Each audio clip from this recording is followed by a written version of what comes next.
Hello everyone, कैसे हो आप सब। आज इस वीडियो में डिस्कस करेंगे जो आपका जून 2025 का एग्ज़ाम हुआ था जुलाई में, उससे आप क्या लर्न कर सकते हो और उस लर्निंग को किस तरीके से आप दिसंबर के एग्ज़ाम में यूटिलाइज कर सकते हैं।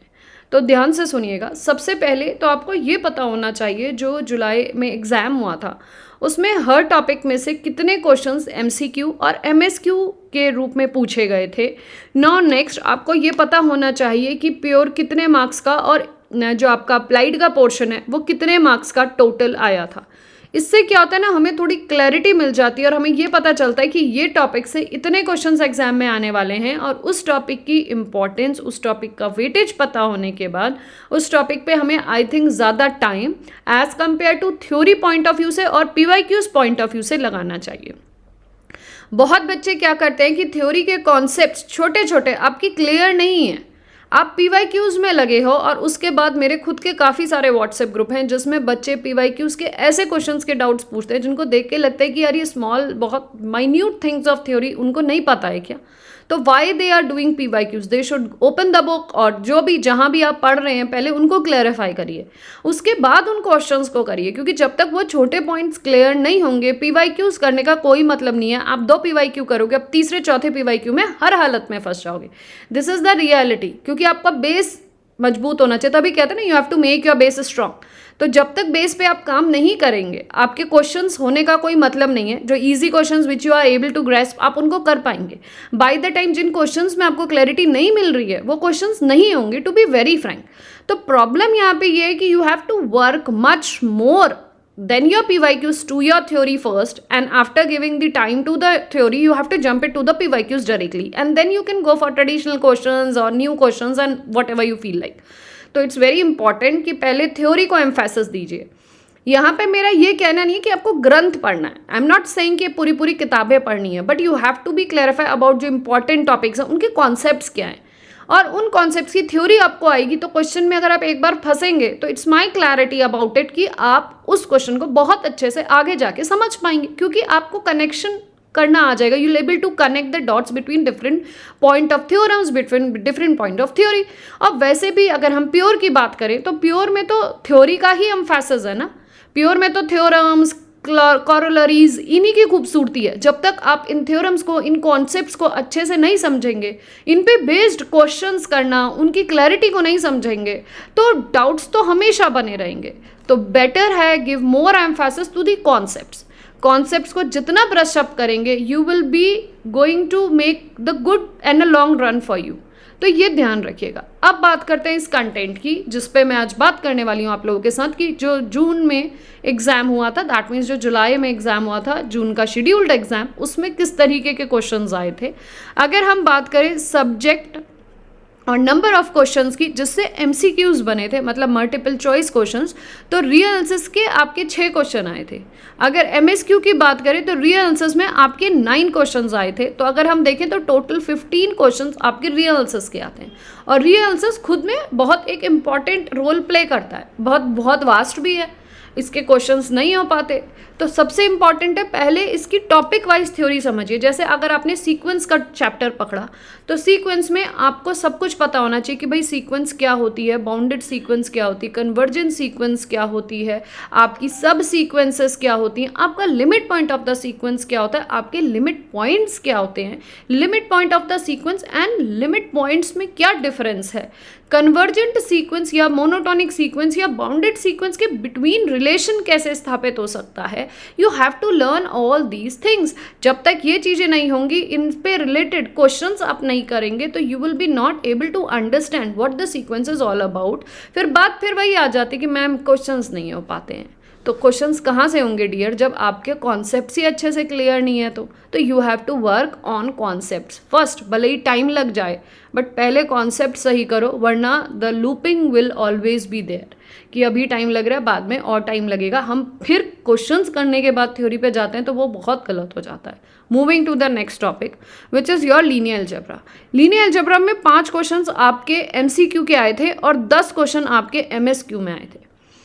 तो आप यहाँ से देख सकते हो कि लीनियर अलजेब्रा के भी 15 क्वेश्चंस आपके एग्जाम में आए थे। और लीनियर अलजेब्रा को मैं हमेशा कहती हूँ, बच्चे ना हवा में उड़ा लेते हैं कि लीनियर हमने बीएससी में पढ़ी, लीनियर हमने एमएससी में पढ़ी, लीनियर हमसे अच्छा कोई जानता नहीं है भाई, हम तो सीधे पीवाईक्यूज लगाएंगे। जो छोटे छोटे टॉपिक्स हैं, छोटे छोटे कॉन्सेप्ट्स हैं, जो टॉपिक्स के बीच में पॉइंट्स बनते हैं, वो आप नहीं समझते हो। फिर जो इंटरकनेक्शन बिटवीन द टॉपिक्स आपके एमएसक्यूज में आते हैं, वहाँ फंस जाते हो।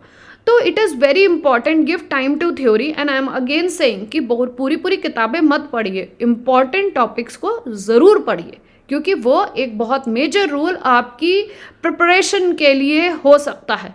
Is that clear to you? The cramming of the book is not important, but to understand the topic and to understand how that topic is related to the other topics of the same chapter is very important. ये ध्यान रखिए। Is that clear to you? Next, अगर group theory की बात करें तो group theory के 3 questions आपके एमसीक्यू में आए थे और ग्रुप थ्योरी के 3 क्वेश्चंस आपके एमएसक्यू में आए थे, जिसमें टोटल 6 क्वेश्चंस होते हैं। रिंग थ्योरी की बात करें तो 2 क्वेश्चन यहाँ पे और 2 क्वेश्चन यहाँ पे, और टोटल आपके 5 क्वेश्चंस रिंग थ्योरी के आते हैं। देखिए, चाहे प्योर में रियल हो, रिंग ग्रुप थ्योरी हो, चाहे कॉम्प्लेक्स एनालिसिस हो, या फिर आपकी लीनियर अलजेब्रा हो, सबको आपको बहुत अच्छे से टॉपिक वाइज समझना चाहिए और फिर उसके बुक से क्वेश्चंस करने चाहिए। किसी के अंडर आप प्रिपरेशन कर रहे हैं तो वहाँ से करिए, और फिर आप पीवाईक्यूज करिए, और फिर आप न्यू क्वेश्चंस करिए। इस तरीके के ही पैटर्न को आपको फॉलो करना है। इसी में मैं बताना चाहती हूँ, मेरा जो जीत 1.0 बैच है, अगर आप चाहते हैं इसके साथ चाहते हैं मेरे साथ प्रिपरेशन करना, तो आप मेरे जीत 1.0 पेड बैच को ज्वाइन कर सकते हैं, जिसमें आपको सारी चीज़ें अवेलेबल होंगी। आपको एक गाइड भी मिलेगा जो आपको हेल्प करेगा। मैं ही हूँ जो आपको मेंटोरशिप भी प्रोवाइड करूँगी कि आपको किस तरीके से काम करना है। सारे नोट, सारी पीडीएफ, सारी थ्योरी, सारे कॉन्सेप्ट्स आपको प्रोवाइड किए जाएंगे। अगर आपको इससे रिलेटेड कोई भी डाउट है या कोई भी चीज़ आप पूछना चाहते हैं तो आप इस नंबर पे मुझसे कॉन्टैक्ट कर सकते हैं। Okay, so moving to the next, complex analysis के 3 क्वेश्चंस एमसीक्यू में आए थे और 4 क्वेश्चंस आपके एमएसक्यू में आए थे। तो कॉम्प्लेक्स एनालिसिस से हमारे 7 क्वेश्चंस आए थे। इसमें अब देखिए, अगर हम प्योर की बात करें अभी, तो रियल एनालिसिस बहुत इंपॉर्टेंट है। पूरी तैयार नहीं कर रहे हो, बट कंसोलिडेट टॉपिक्स तैयार करो, उनके हर एक टॉपिक के सब डेफिनेशंस तैयार करो, उन डेफिनेशंस पे क्वेश्चंस तैयार करो, इस हिसाब से काम करना है। Moving to the linear algebra, same linear algebra, vector spaces, कितने सब टॉपिक होंगे, सब टॉपिक के अंदर क्या क्या डेफिनेशंस है, डेफिनेशंस के अकॉर्डिंग क्वेश्चंस क्या बन रहे हैं वो पता होना चाहिए। Moving to the group theory, same group theory के लिए काम करना है। रिंग थ्योरी, अगर आपको लग रहा है कि हम ग्रुप और रिंग में, ज़्यादातर बच्चे कहते हैं मैम हमें क्लैरिटी नहीं मिल पाती, तो आप लीनियर रियल पे अच्छा काम कर लीजिए, कॉम्प्लेक्स पे अच्छा काम कर लीजिए, इस टॉपिक को छोड़ दीजिए। इसको पूरा नहीं छोड़ना, तो ग्रुप अच्छे से कवर कर लीजिए, रिंग को छोड़ दीजिए। अगर आपका ये टॉपिक अच्छा, आपको लग रहा है कि मैम मैं रियल को पूरा तैयार नहीं कर सकता, तो इसको sequence series and functions of several variables, limit quantity differentiability, ये वाले टॉपिक तैयार कर लीजिए। तो स्ट्रेटेजी डियर आपकी खुद की अपनी होगी, एग्जाम आपको क्वालिफाई करना है।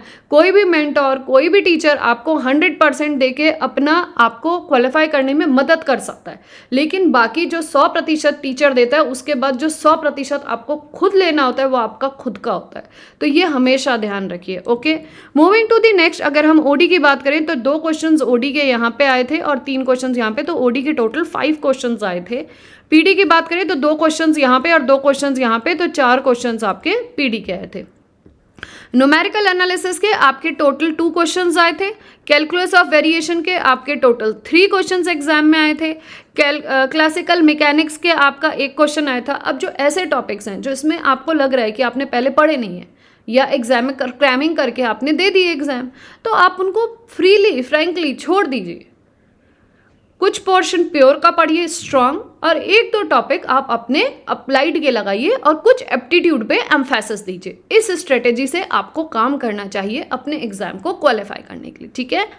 अब टोपो की बात करें तो टोपो में टोटल 2 क्वेश्चंस आपके एग्जाम में आए थे। इंट्रीगल इक्वेशन की बात करें तो इंट्रीगल इक्वेशन में टोटल 3 क्वेश्चंस एग्जाम में आए थे। एलपीपी की बात करें तो एलपीपी में आपका 1 क्वेश्चन एग्जाम में आया था। मार्कोव चेन की बात करें तो मार्कोव चेन पे आपका 1 क्वेश्चन एग्जाम में आया था। सो आई होप यहाँ पे आपको पता चला होगा कि प्योर कितना एम्फेसिस रखता है। देखते हैं, प्योर टोटल आपकी 198 मार्क्स की प्योर आई थी और आपकी अप्लाइड टोटल 77 नंबर की आई थी। इसमें आप प्योर के कुछ एक टॉपिक या फिर अप्लाइड के एक दो टॉपिक जिनको आपको लगता है कि आपका टाइम लग रहा है ज़्यादा, उनको पढ़ने से कोई फ़ायदा नहीं, उनको छोड़ सकते हैं। मैक्सिमम टॉपिक प्योर के और एक दो टॉपिक अप्लाइड के, इस कॉम्बो को इस तरीके से तैयार करिए और अपने आप एग्ज़ाम को बहुत अच्छे से क्वालिफाई करिए। अगर बात करें यूनिट 1 की, तो यूनिट 1 में हमारा रियल प्लस लीनियर होता है। तो रियल प्लस लीनियर टोटल देखें तो 124 मार्क्स तक की, अप्रॉक्स 123 मार्क्स तक की आप कह दो कि आपका लीनियर प्लस रियल ही आया था। यूनिट 2 की बात करें, complex analysis plus group theory की बात करें, तो हमारे पास जो है 78 या 79 मार्क्स का टोटल ये आया था।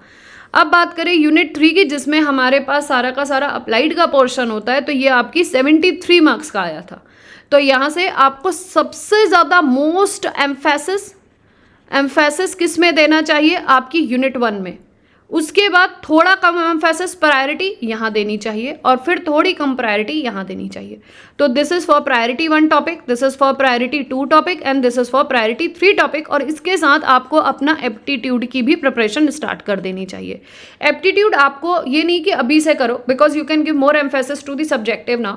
एप्टीट्यूड अगर आप अक्टूबर नवंबर 2 महीने भी अच्छे से करते हो तो एप्टीट्यूड इनफ है, आप 10 नंबर से 15-16 नंबर तक वहाँ से गेन कर सकते हो। तो टारगेट रखो अपना, कम से कम देखो 15 क्वेश्चन आते हैं, 30 मार्क्स वहाँ से हमें मिलते हैं। तो अगर तुम लोग 12 से लेके 18, 19, मतलब 12 से 20 इस बड़ी विंडो पे काम करो, 12 आए तो भी अच्छा, 13 आए, 14 आए, 15, इस तरीके से। तो एप्टी को तुम अगर अक्टूबर और नवंबर में कम से कम 40 मिनट दे के भी काम करो तो भी it is good enough to get और snatch some markses from that portion. ठीक है, सो आई होप इस वीडियो से आपको काफ़ी क्लैरिटी मिली होगी। और आप अगर मेरा जीत बैच ज्वाइन करना चाहते हैं, जीत 1.0 बैच, तो आप मुझे 8860338338 नंबर पे कांटेक्ट करके मुझसे बात कर सकते हैं। तो thank you for watching this video.